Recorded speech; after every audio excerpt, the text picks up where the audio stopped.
Toastmaster Azreen, the price for a lesson. The price for a lesson. Toastmaster Azreen, over to you. Whole my life, I learned that all things come with a price. Nothing is free in this world. The warm, yummy food that I eat daily, that decent, humble shirt that I comfortably wear, the expensive silk scarf that I do not really need, but I really like it. Even the experiences I gain throughout my life have their own price tag. Good morning, Toastmaster of the meeting, fellow Toastmasters, and guests. Yes, all things come with a price. The price can be monetary, hours spent, or sometimes something that cannot be measured with time or monetary value. Today, I want to share a story on the price that I paid for some lesson. Over a decade ago, a younger me used to enjoy spending my free time in a muddy, remote location, spending hours in a day walking, hiking, and sometimes crawling. Some trip I spent whole 2 days walking in the rain, soaking wet from head to toe. Many trips, my friends and I had to carry heavy water bottles and food supply because the campsite is not nearby the fresh water sources. But ultimately, all trips have their own unique experiences. Today, I want to share one of the earlier trip that I had when I first started to have the love and hate relationship with hiking.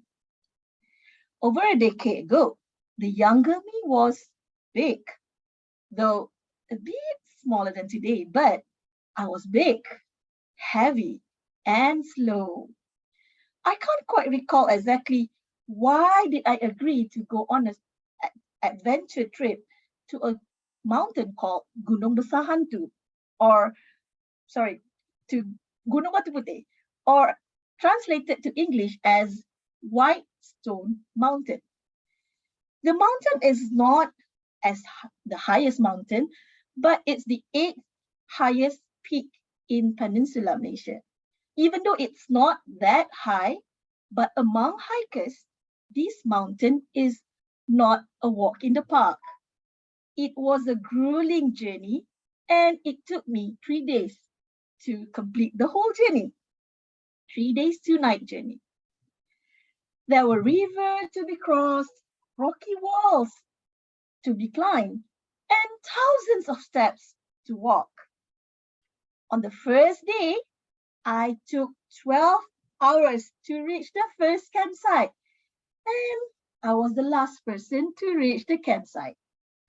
Luckily, I was not there alone. There were few of my friends who willingly accompanied and pushed me literally to ensure that I reached the site slowly but surely. I was half dead when I reached the campsite. Dinner was then served and we spent the night there.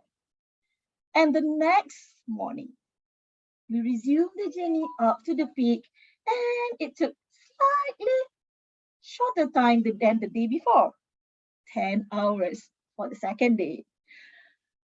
And of course, when I reached the next campsite, I was already exhausted, dead exhausted.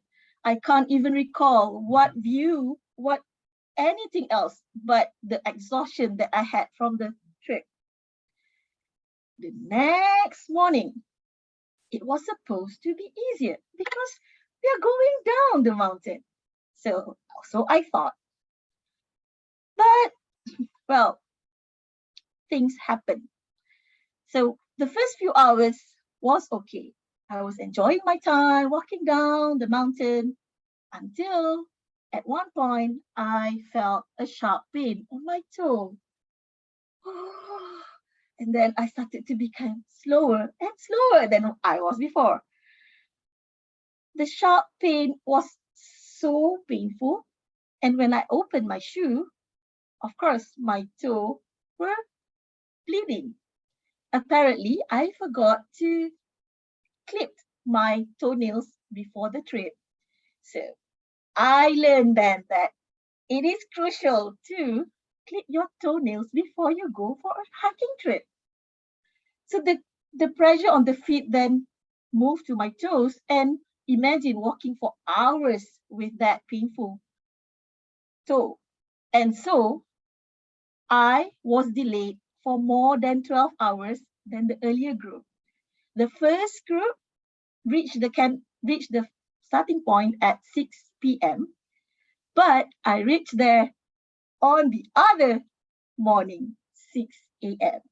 So the whole going down journey took me 20 hours. Well, so that was one of the story when I went for my earlier hiking trip. It was not the best experience. I paid the price for the experience with a bloody toe on a long, grueling journey down, up and down Gunung Batu Putih. I learned my lesson the hard way. I knew then that before any hiking trip, I need to ensure that my toenails are clipped.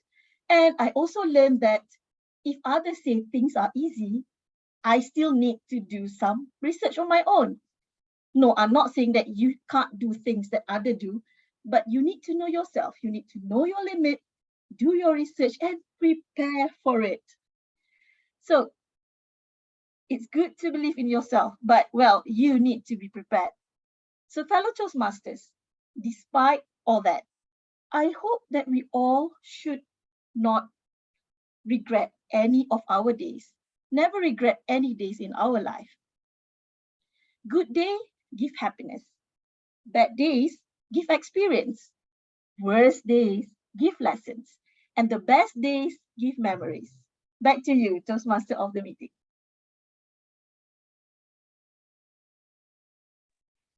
Wow! Azreen! You need to clip the shoes! And I've been there. I've been experienced the things that you've been experiencing as well. All of my feet are bleeding, but I need to struggle with the others, and it's worse. It was day ever. Thank you, Azreen, for your speech. And now we're moving on to our next speaker, Toastmaster Adam.